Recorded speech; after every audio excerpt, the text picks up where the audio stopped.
Jon Jones, Francis Ngannou, Stipe Miocic. I mean, this is the trilogy, right? Or this is the round robin. We're down to 3. Boy, we're pot committed at this point. We've wasted years of everybody's career. A year of all of our time in a best case scenario. And the fellow heavyweights have played right along. I really think that Sergey Pavlich, just by example. I really think Tom. I really think Curtis Blades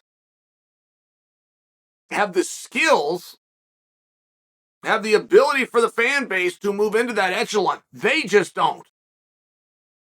They don't know how. They don't know how to come out and say it. They don't know how to break up that round robin. And that's okay. We're getting there. It's soon enough. But this is a massive lesson, right? Like everything in life. As soon as it's done, hindsight being 2020, this is just one of those where maybe you didn't know how to handle it in the first week. And maybe that first month got away from you. You know how much time you've had? How much time you've had to disrupt these 3? And not only have you not succeeded, I wouldn't even bring the topic up if it was that. If you went out and you tried and you didn't succeed, I wouldn't bring it up and kick you while you're down. I'm kicking the heavyweights because they haven't tried. Not one of them. Not one of them. And they only need one. As soon as you break up that round robin, you all now have an opportunity. So you guys could have band together, understanding the power in numbers. It's all these 3 did. They got 3 badasses and they got them all to group together. So you got the whole rest of the roster. But you couldn't find 2 guys to find each other, let alone 3. And I'm only sharing this with you because it's very interesting. Not only do the heavyweights not know that this was going on, not only do the fans and the media not know how to deal with it, I don't think these 3 know. I got asked a question. The question asked to me is, how many years does Jon Jones have left fighting? And those are fun to do, right? Like you're taking a guess, but then you also have the mean aspect of it, where you're going to retire a guy. He's only God. He can only do this for. You got no way of knowing, but it's one of these things that is kind of a fun discussion to have, and people are very happy to play. The situation that we've got with this trilogy, all right? When they decide which 2 are going to go and fight and what they're fighting for, is it the undisputed belt that Francis is going to bring, or is it an interim belt because we can't get Francis to bring his belt? Whenever we get that, the odd man out is now in a very interesting position. And each of them believe if they're the odd man out, that just means that they have now become the number 1 contender because there's nobody else to play with. There hasn't been anybody to play with for years, and they won't insist that I do go play. I will wait, and I will come in, and I will fight the winner of those 2. Maybe. There's not a time through the history of the sport where you could show me where that's happened. I could show you a lot of times where guys thought that was going to happen, but it never did. But maybe we're in a unique spot, and everybody here is fine. Everybody here is going to be a main event in their next fight, and everybody's next fight is going to be for a championship. Maybe. Whoever loses of those 3, just so you understand, could very well be their last fight. It's an extremely high pressure and detrimental situation. Now, the question I was specifically asked is, how many years does Jon Jones have left?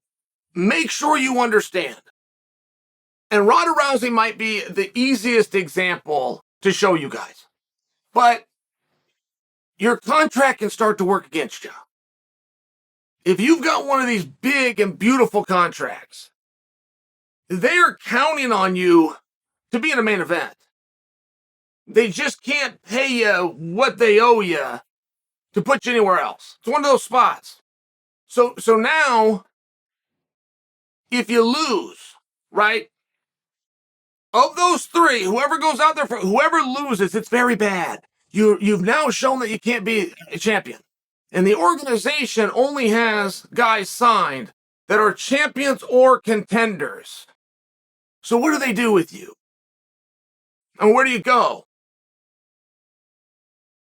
Main event you somewhere else so you can eliminate somebody else? Main event you somewhere else and call it a number 1 contenders match and just try to get you back to the very match that you just got beat? Maybe, like all of those things happen, maybe, but you're in a tight spot. And none of this is to take away from any of those guys, by the way, if that's what you're hearing. I think those guys deserve credit. Like, this is a really hard spot to be in. I just want you guys to understand the pressures that they would be under. The absolute importance of winning that first fight.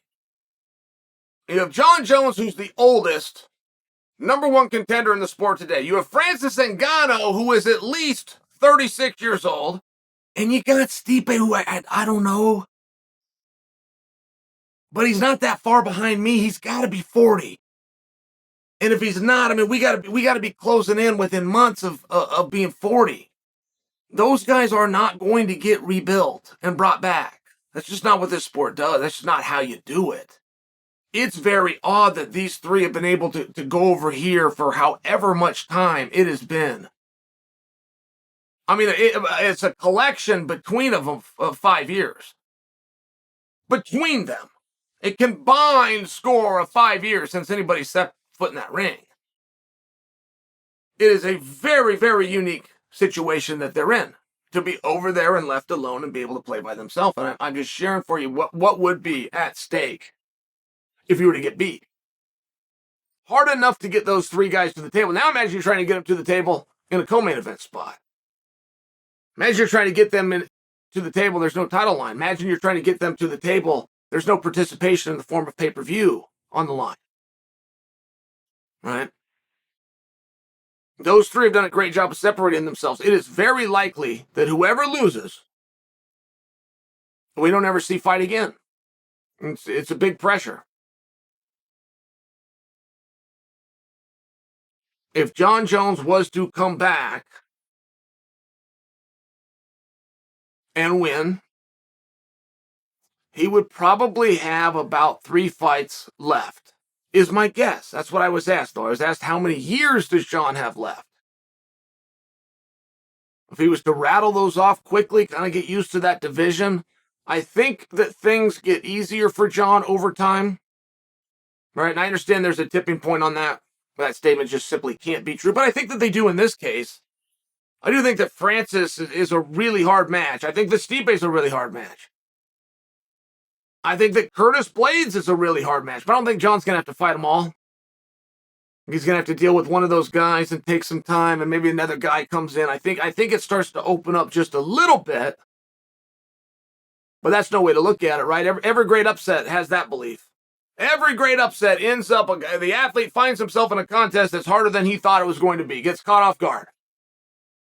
But if I was to guess how much years Jon has left, I would tell you I think he has 3 fights. I think he's going to do real well in those fights. I don't think he's going to be the guy that gets beat. But if he did, that contract could work against itself. I don't know that there's room in the organization or within the structure of Jon's contract to co-main event him. I don't think there's room for him to be one of the guys. Just like there wasn't with Ronda. That contract was so good and so much was expected that you're in a main event. Oh, by the way, if you're in a main event, you're fighting for world championships. Oh, by the way, you're not fighting for world championships because you're not the world champion. The world champion fights for the world championship. What do you do? It's an interesting spot. I think that Jon's in it, but I think Stipe's in it. I think Francis is in it as well. And the one thing I know for sure is none of those 3 guys are aware that they're in it.